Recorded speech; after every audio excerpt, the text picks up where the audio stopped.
Good afternoon mga kagoti. So update po sa ating mga kambingan. Medyo maganda ang panahon kaya pinalabas natin sila. Ano ang tataba ng ating mga kambing.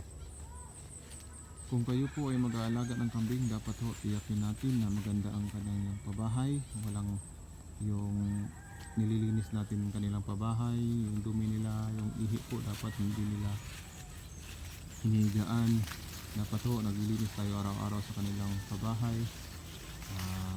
Binibigyan natin sila ng maraming pumpay, damo, pinapastol natin sila ho sa tamang oras ho.